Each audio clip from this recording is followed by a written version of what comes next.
Hello అండి, నేను ఝాన్సీని మన ఝాన్సీస్ ఛానల్ నుండి మాట్లాడుతున్నాను. ఈరోజు మనం పెసరట్టు గురించి అన్నమాట. ఈ పెసరట్టు మరి అందరికీ చాలా మంచిదని చెప్తున్నారు కదండి. పెసరతో చేసుకుంటే ఇంకా చాలా మంచిది. ఉట్టి పెసరపప్పుతో కంటే పెసరతో చేస్తే పొట్టుతో సహా తింటాం కాబట్టి చాలా మంచిది అన్నమాట. ఇప్పుడు ఈ పెసరట్టు వేయడానికి నేనేం చేశానంటే 3/4 గ్లాసు పెసలు వేసి 1/4 గ్లాసు పెసరపప్పు కూడా వేసానండి. అలా వేయడం వలన మనకు కొంచెం కలరు బాగుంటుంది. పూర్తి పెసలతో వేస్తే కొంచెం టేస్ట్ కూడా వేరే ఉంటుంది. అలా కూడా తినేయచ్చు, బాగుంటుంది. కాకపోతే ఇది కొంచెం ఇంకా బాగుంటుంది అన్నమాట. అయితే ఇప్పుడు మన దాదాపు అందరిలో డయాబెటిక్ పేషెంట్స్ ఎక్కువ ఉంటున్నారు కదా, వాళ్ళకి పెసరట్టు చాలా మంచిదని చెప్తున్నారు డాక్టర్స్.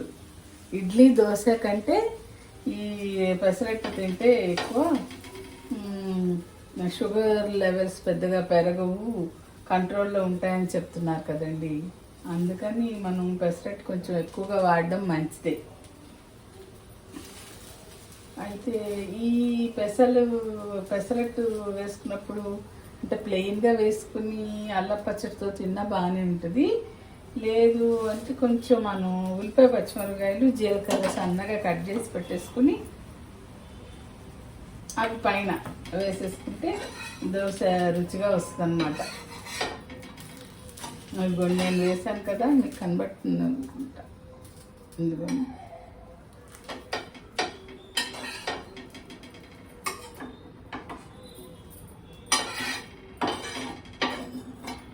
అయితే దీంట్లో కొంచెం మనం ఫస్ట్ డే ఉట్టి అట్లా పెసరపిండితో వేసేసుకున్న రెండో రోజు కొంచెం ఉంటే ఫ్రిడ్జ్లో పెట్టుకుని మళ్ళీ వేసుకుంటాం కదా, అప్పుడు వేసుకున్నప్పుడు ఏమవుతుందంటే అట్టు పెనానికి అంటుకుపోయినట్టు అవుతుందండి. అప్పుడు రెండో రోజు వేసినప్పుడు మళ్ళీ కొంచెం ఒక 2 స్పూన్లు బియ్యపిండి కలిపేసేసి మనం దోశ వేసుకున్నామంటే ఇంక పెనానికి అంటుకోకుండా వస్తుంది అన్నమాట.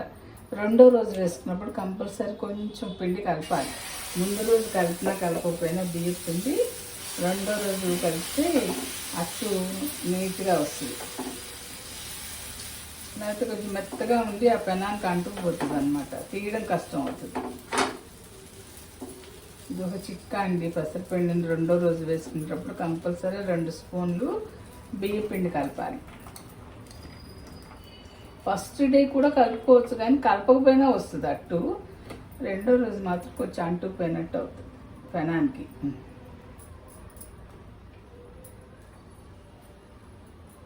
రెండు ఒక దోశ వేసాను, ఇంకో దోశ కూడా వేసి చూపిస్తున్నాను.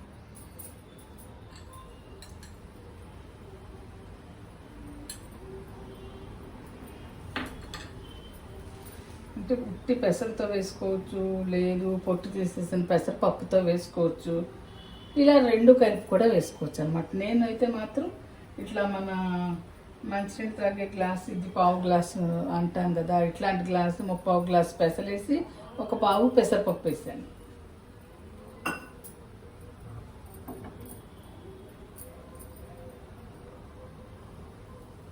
అయితే ఇవి మనం లేవగానే నానబెట్టేసేసుకుని 9ంటికి గ్రైండ్ చేసుకున్నా వేసుకోవచ్చండి.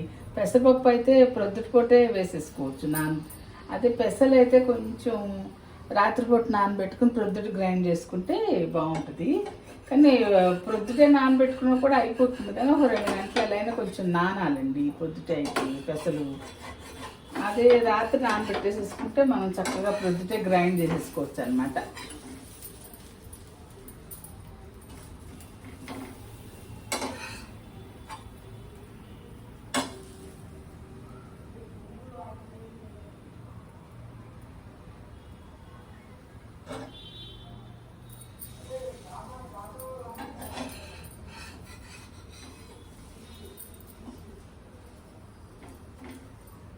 ఇంకా కొంచెం పలుచగా వేయగలిగితే ఒకవైపే కాలుస్తున్నారు కదా హోటల్స్లో, అది మనం కొంచెం రెండో వైపు కాల్చుకోవాలంటే కొద్దిగా ఉల్లిపాయని ఇలాగా వేసినప్పుడు ఇలా కొంచెం నొక్కేసినట్టు చేస్తే లోపలికి అంటుకున్నట్టు ఊడిపోకుండా అవుతుంది అనమాట.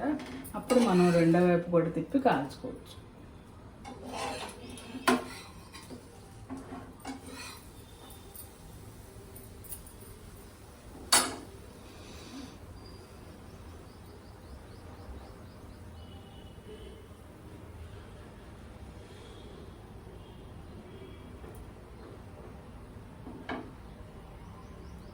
వారంలో కొంచెం 2-3 సార్లు ఇడ్లీ దోశ బదులు ఇవి వాడితే కూడా మంచిదని అంటున్నారని. అందరికీ, షుగర్ పేషెంట్స్కి అనే కాదు, అందరికీ కూడా ఇది మంచిది, గట్ హెల్త్ బాగుంటుంది అని చెప్తున్నారు.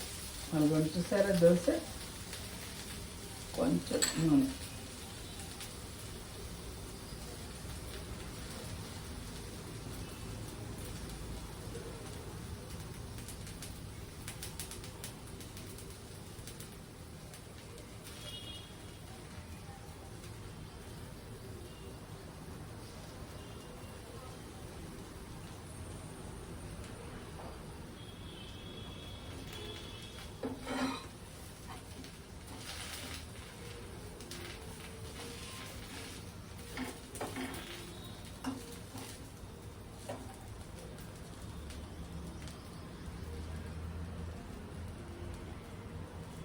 దీనికి అల్లం పచ్చడి కాంబినేషన్ అండి.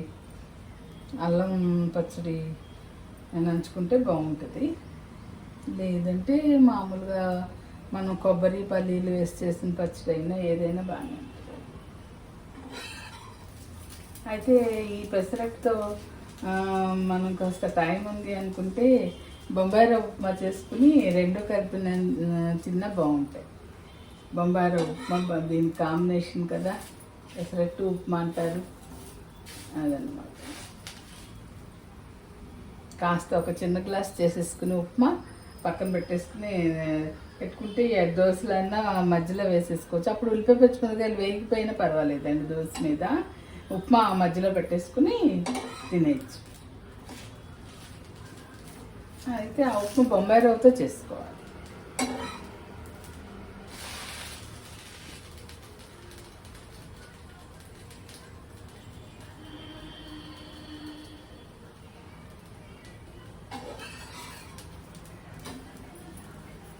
ఇదండి మన దోశ,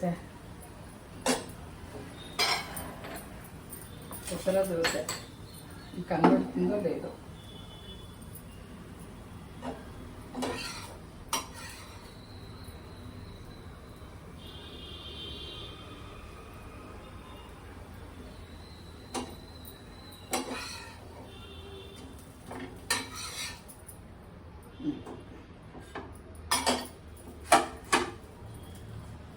పెసరట్టు. సరేనండి, ఉంటా. ఈ వీడియో చూసిన వాళ్ళు ఛానల్ని సబ్స్క్రైబ్ చేసుకోండి.